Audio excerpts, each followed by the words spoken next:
एक वैज्ञानिक ऐसे भी हुए हैं, आइंस्टीन जिसको बोलते हैं, जिन्होंने हट करके एक ऐसा आविष्कार कर लिया कि वह आविष्कार विस्फोटक है।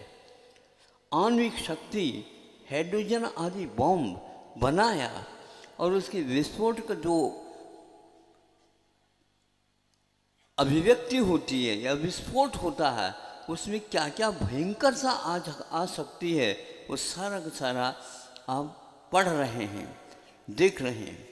किंतु उनका लक्ष्य क्या था?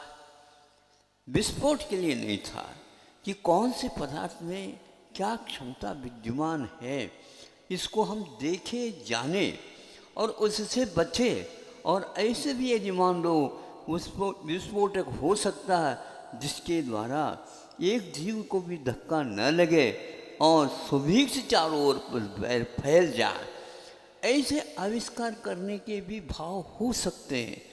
अंत तो गत्वा उन्होंने पश्चाताप किया है कि मैंने ये ठीक काम नहीं किया, क्योंकि ये विस्फोटक सामग्री हमने जो ला करके सामने रखा, इसका दुरुपयोग तो निश्चित है, लेकिन इसका प्रयोग जब तक नहीं होगा तब तक दुरुपयोग यदि होगा तो निश्चित रूप से यह हानिकारक होगा।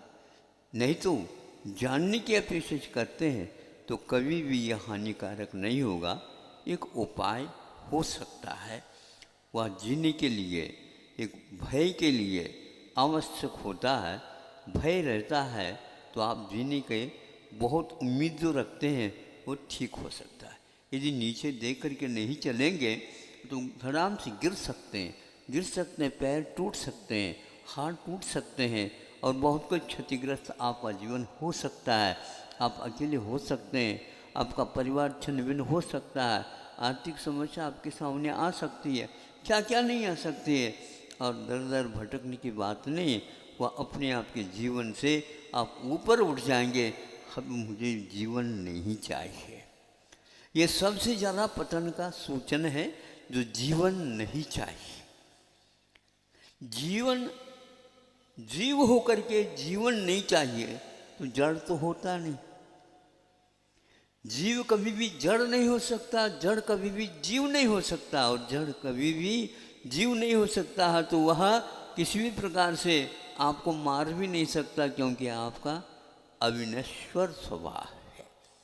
इसको नहीं जानने के परिणाम स्वरूप ही आप ये आकुलता हो रही है।